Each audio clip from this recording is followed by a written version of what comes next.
A paz de Jesus, meu querido irmão, minha querida irmã, estamos juntos para fazermos mais uma vez o nosso estudo bíblico de hoje.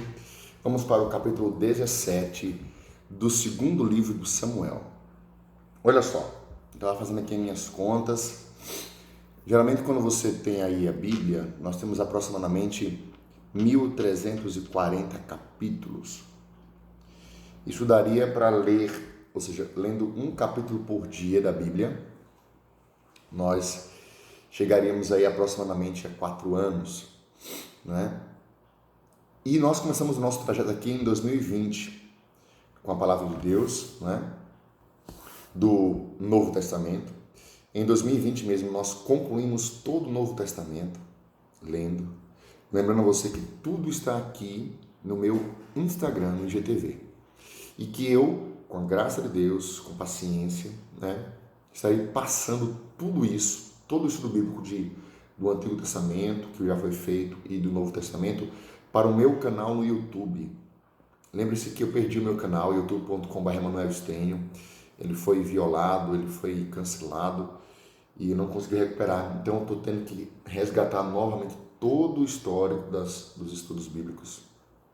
E aos poucos eu vou colocar lá no meu canal no YouTube, Emanuel Stênio Oficial, né? Porque no YouTube é mais fácil de você encontrar, coloca uma playlist, faz todos os estudos bíblicos. Qual a nossa meta? Em 4 anos, 2020, 21, 22, 23, lermos toda a palavra de Deus, né? Ficamos faltando alguns dias, nos últimos 2 anos, né? No ano passado e esse ano, alguns dias. E o que nós vamos fazer? Esse ano nós vamos ler com fidelidade, tá? Um capítulo por dia. Terminar segundo Samuel, depois vamos entrar em Reis 1 e 2, Crônicas, Esdras, né? Judite, vamos ver aqui Macabeus, vamos ver também Neemias e vamos até o livro de Jó, tá bom? Então, com a graça de Deus, nós vamos até o livro de Jó esse ano. E nós faremos aqui também momentos de oração com os salmos, os 150 salmos. Serão um outro vídeo. No outro momento, a gente vai falar para vocês quando chegar a hora, tá bom? Mas guarda isso no teu coração. Bendito seja Deus por isso. Esse ano a gente vai até o livro de Jó. Mantenhamos-nos fiéis. Em nome do Pai, do Filho e do Espírito Santo. Amém. Vinde, Espírito Santo. Vinde por meio da poderosa intercessão do Imaculado Coração de Maria, a vossa amadíssima esposa. Muito bem, queridos irmãos, capítulo 17. Pega a tua Bíblia, a tua caneta. Aquitofel disse a Absalão: dá-me permissão de escolher 12.000 homens e me lançar esta noite mesmo à perseguição a Davi. Cairei sobre ele quando estiver cansado e sem coragem, e o assombrarei, e todo o povo que estiver com ele fugirá. Olha só como é que o demônio chega a nós, quando a gente está cansado e sem coragem. Cuidemos, para não deixarmos que o cansaço nos torne presa fáceis para o demônio. Cuidemos para que o demônio não nos encontre sem coragem, né? Por isso, retomai o ânimo, revigora a tua fé, a tua força, alimenta-te para continuar o trajeto. Então ferirei mortalmente o rei e farei que se volte contra ti todo o povo. Será como o retorno de todos para o homem que procuras. E todo o povo estará em paz. Veja, Aquitofel se fortalece levando o povo a Absalão. Uma vez morto Davi, todos aqueles que o seguiram não deixaram de reconhecer Absalão como rei. Então o cara era braço direito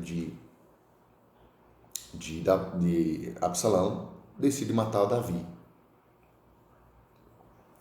A ideia agradou, versículo 4, Absalão e todos os anciãos de Israel.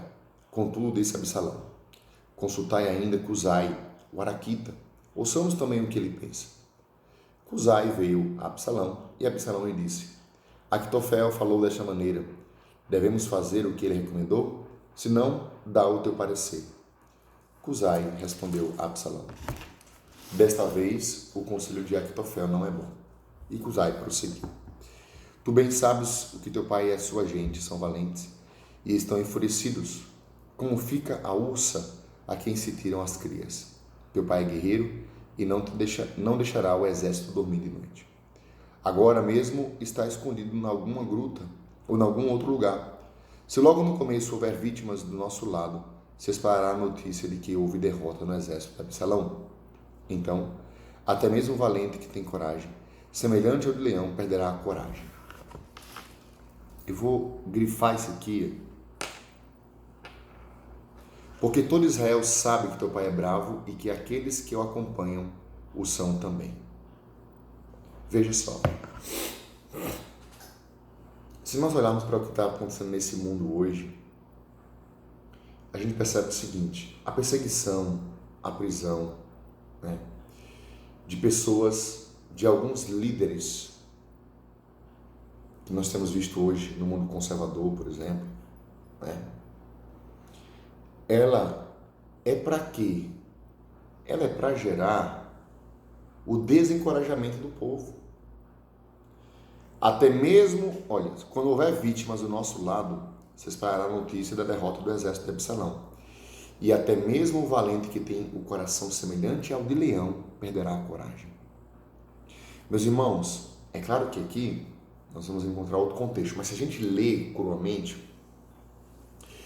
para mim fica muito forte isso. Olha, eles vão prender a perseguição da nova ordem mundial, o que a gente está vendo na ditadura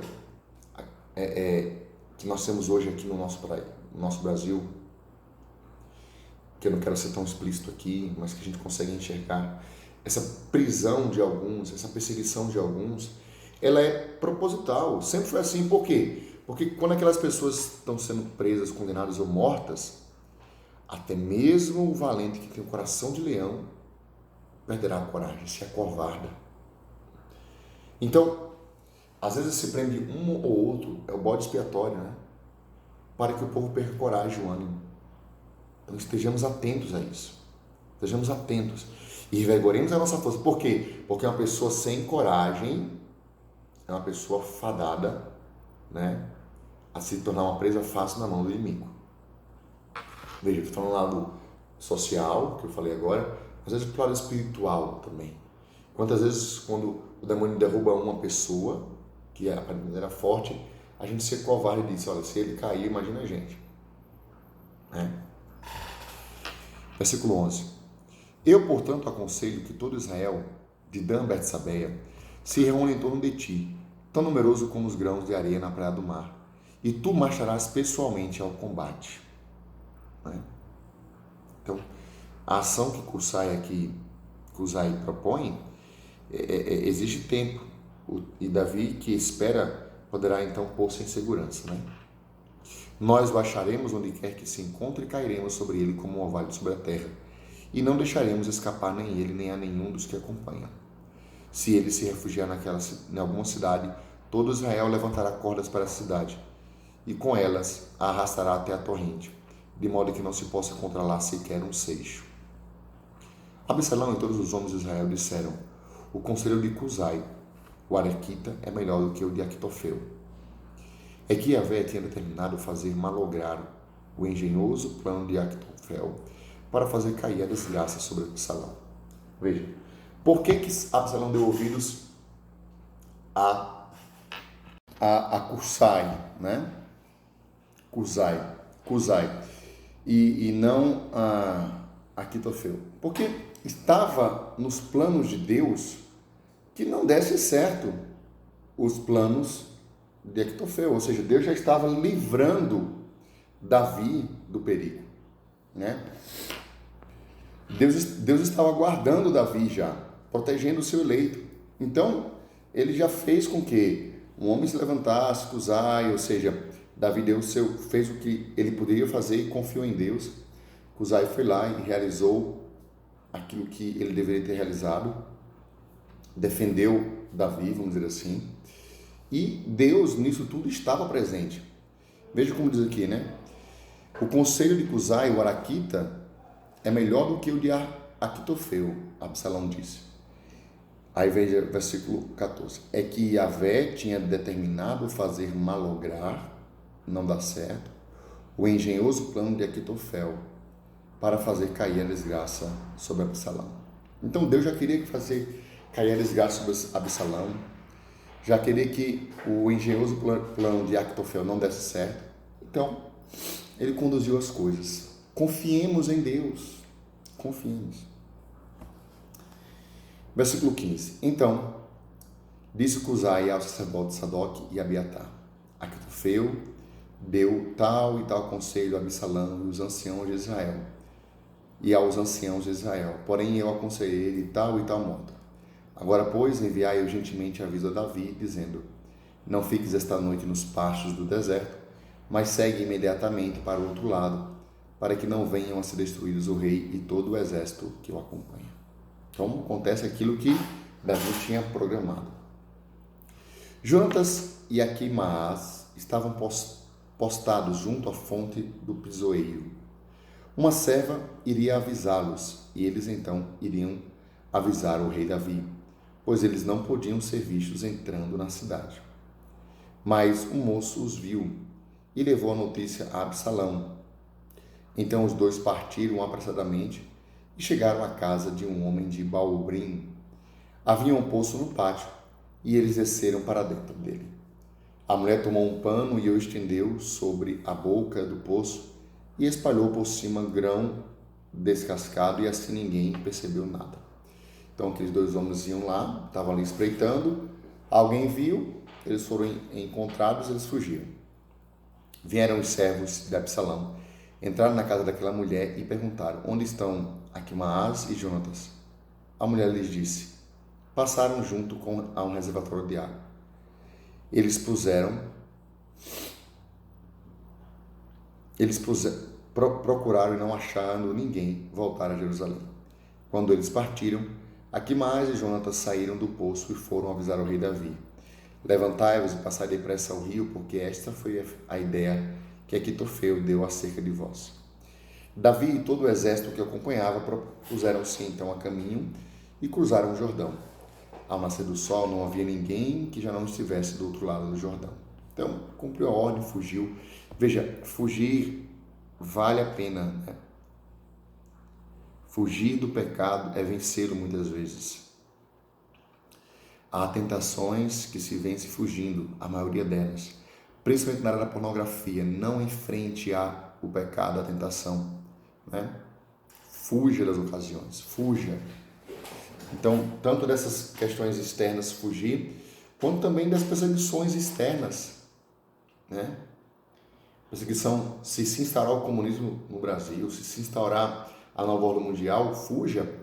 Aqueles que podem, já vão morar nos interiores, buscar uma subsistência, porque o sistema vai perseguir os cristãos como está perseguindo os conservadores, né?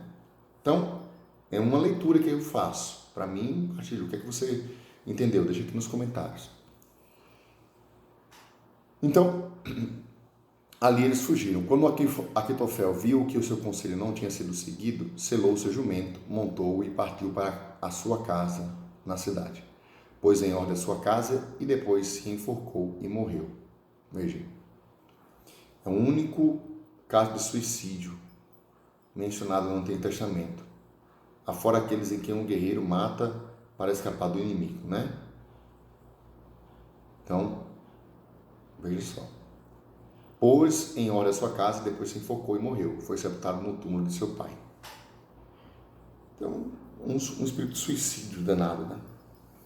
Davi tinha chegado a Manaim quando Absalão atravessou o Jordão com todos os homens de Israel.